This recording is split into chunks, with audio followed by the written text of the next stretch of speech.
Bonjour et bienvenue en ce 7e épisode de Fantaisie au petit déjeuner, en cette mi-avril plutôt brumeuse et grisâtre. On va essayer de vous redonner le sourire en vous parlant d'une série jeunesse qui s'appelle L'apprenti d'Araluen. Sans doute peu d'entre vous en ont entendu parler, c'est bien dommage, encore une fois l'éditeur Hachette qui n'a pas vraiment fait le maximum pour en parler, et c'est bien dommage parce qu'avec un outil promotionnel adapté, je peux vous garantir que vous auriez déjà entendu parler de L'apprenti d'Araluen, qui est vraiment une série fort efficace pour le lectorat jeunesse. Alors, L'apprenti d'Araluen, ça raconte l'histoire d'un jeune garçon qui s'appelle Will, qui a 12 ans et qui vit au royaume d'Araluen, au château du même nom, dans un pays qui n'est pas sans rappeler évidemment l'Angleterre du Moyen-Âge. Notre jeune garçon a 12 ans et arrive le jour du choix pour tous les orphelins dont il fait partie. C'est le jour où il doit choisir le métier qu'il fera plus tard, il doit choisir sa voie. Et lui, n'ayant pas connu ses parents, rêve de devenir chevalier comme il imagine que son père était, lui qui sans doute est mort au champ d'honneur. Voilà en tout cas ce qu'imagine notre jeune enfant. Malheureusement, il n'est pas vraiment fort ni grand, et ce qui fait que le jour du choix on va lui dire désolé bonhomme, mais toi t'as pas vraiment la carrure pour devenir chevalier. Par contre tu peux devenir rôdeur. Halt ici présent veut bien t'entraîner pour que tu deviennes apprenti rôdeur. Alors les rôdeurs c'est quoi? Ceux qui ont lu Le Seigneur des Anneaux évidemment le savent très bien, c'est les scouts en fait, c'est les espions, c'est ceux qui profitent de l'ombre et de la dissimulation pour aller espionner les armées ennemies et se faufiler dans la nature.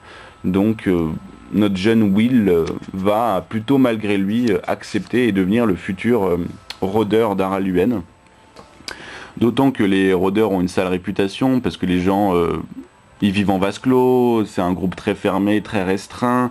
Les gens leur prêtent même des pouvoirs magiques puisqu'ils disparaissent sans laisser de traces dans la nature. Donc voilà, c'est vraiment pas de gaieté de cœur que notre héros suit Halt dans son apprentissage de rôdeur, mais évidemment il va s'avérer avoir un talent inné pour ce métier-là. Et surtout, il va devoir très très vite faire ses preuves, car Araluen a un ennemi qui se situe ici tout au nord, qui s'appelle Morgarath, et qui vit dans le royaume des montagnes de pluie et de nuit. Et Morgarath a bien l'intention d'éradiquer Araluen et de récupérer ce territoire qui était avant le sien. Et pour cela, il envoie à Araluen deux créatures monstrueuses, deux sortes de super assassins, pour éliminer un à un tous les têtes pensantes du royaume. Et il n'y a que Halt et Will qui vont pouvoir faire barrage à ces deux immondes créatures. Donc très vite, notre jeune garçon va passer son épreuve du feu.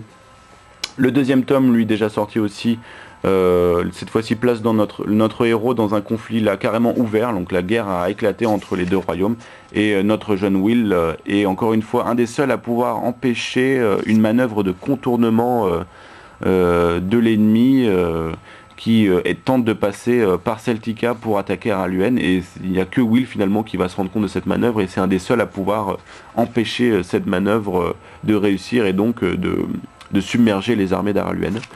Tandis que le troisième tome, là, met en scène notre héros dans un royaume nordique très lointain qui s'appelle Scandie. Et oui, vous avez compris, c'est la Scandinavie. Et pour une raison que je ne vous expliquerai pas, notre héros se retrouve bloqué là-bas. Et il va devoir être aidé par Halt, qui lui part d'Araluen pour rejoindre Scandie par les terres. Et qui va devoir passer par un royaume dangereux et mystérieux qui s'appelle Gallica. Et qui, évidemment, auditeur, vous l'aurez compris, est une référence directe à la France du Moyen-Âge. L'apprenti d'Araluen, c'est une série qui marche même très bien auprès d'un jeune lectorat. Pourquoi? Parce que simplement parce que l'action est non-stop. Le premier tome est certes un roman d'initiation, mais une fois que les créatures monstrueuses arrivent, le rythme s'accélère grandement. Le deuxième tome, vous l'avez compris, c'est carrément le conflit ouvert, donc on a des scènes de bataille dignes de Gemmel. Tandis que le troisième tome, bien qu'un peu plus calme, fonctionne aussi merveilleusement bien grâce à un modèle plus de roman d'exploration, de découverte, notamment avec le parcours de Halt, qui parcourt des terres mystérieuses et inconnues. L'autre élément qui fait qu'il a très bien fonctionné auprès d'un lectorat jeunesse, c'est ces personnages très charismatiques. On a Will, auquel tous les enfants de 12 ans s'identifient sans problème. On a aussi Halt, qui est un superbe personnage secondaire et que votre auditeur a particulièrement aimé. Et autre chose, c'est les thèmes qui propres à la fantaisie, les thèmes du courage, les thèmes du sacrifice, les thèmes de l'émancipation, de trouver sa voie, de sortir de l'enfance pour arriver à l'âge adulte. Tous ces thèmes-là sont présents et sont traités de façon simple est grandement efficace. L'amitié a un rôle aussi très important. Je parlerai notamment du personnage de Horace qui commence dans le premier tome est clairement l'ennemi juré de Will et qui de fil en aiguille va devenir son meilleur ami. Et c'est un personnage génial et c'est une très belle illustration du thème de l'amitié, ce qui fait que ça fonctionne très bien.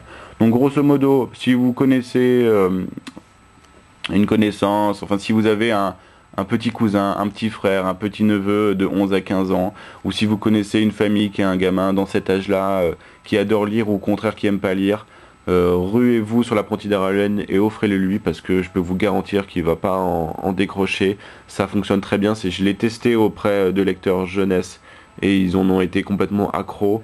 Et pour vous même, vous grand enfant que vous êtes, je peux vous garantir si vous vous mettez à l'apprenti d'Araluen et que vous passer outre le côté un peu cliché de certains personnages et le côté un petit peu très expéditif du roman, parce qu'on est dans la jeunesse, donc en 300 pages c'est bouclé. Je vous assure que vous allez passer un week-end fort ensoleillé, à l'inverse de notre météo de ces derniers jours. Voilà pour le 7e épisode de Fantaisie au petit déjeuner. Je vous souhaite une très bonne semaine avec un ton un peu meilleur et je vous dis à la semaine prochaine pour un nouvel épisode. Merci et à bientôt, au revoir.